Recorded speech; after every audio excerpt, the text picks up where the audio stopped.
How would you like to have 40 18-wheelers blaring their horn literally 24 hours a day, spewing diesel fume, cooking a roast pig on a spit, throwing off fireworks at all hours, threatening people, being called, homophobic slurs and racist slurs? How would you like that in your neighborhood in Saskatoon or Halifax or Winnipeg or Red Deer? You wouldn't tolerate it for a minute. Ottawa's mayor defends how he and the city responded to anti-COVID vaccine mandate protests, which occupied the city for weeks. Outgoing Mayor Jim Watson says he and other local politicians were the targets of harassment and even death threats. Yes, and I believe some members of council did as well, and I received one, I think one, two, or three. A couple of people were charged, and some guy from New Brunswick was coming down here with guns in his trunk to shoot me, and he was arrested. There were, scattered groups here and there that lingered on. I remember walking up a couple of days after just to go to the Rideau Center, and, a number of people yelling at me, effing, fag, and I knew these were still people that were from the protests. They had upside down Canada flags and so on. So Watson also spoke on an attempt to negotiate de-escalation near the end of protests. Doug Ford's former chief of staff, Dean French, set up talks between senior city staff and protest leaders.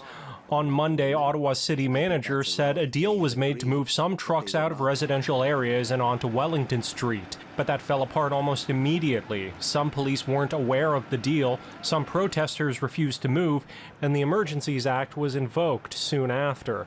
Watson underlined that the arrangement was not predicated on any kind of forgiveness or immunity. But to your knowledge, did the city ever suggest that once they were relocated, they could stay there on Wellington? This was, they would be then protected from any kind of police action to remove them? No, there was no such part of the arrangement.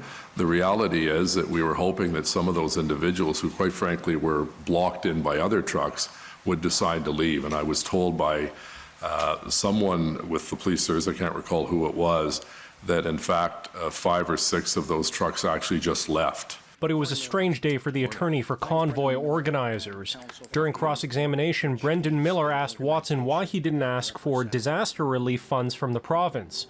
Watson, a former municipal affairs minister, explained those funds are for natural disasters, and requests for more police were made directly to the premier. Miller also tried to make the point that the protests, which were predicated on opposition to political decisions, were made political by federal and local politicians. Can you agree with me that you politicalized the protests and politicalized the situation? No, I disagree with that. All right. Can you agree that the politicalization of the matter, for which you claim was not yourself, but that the matter was politicalized by the federal government? No. Do you agree that making any of the protests a political issue in the governance level created problems? No. In Ottawa, Xiaoli Li, City News.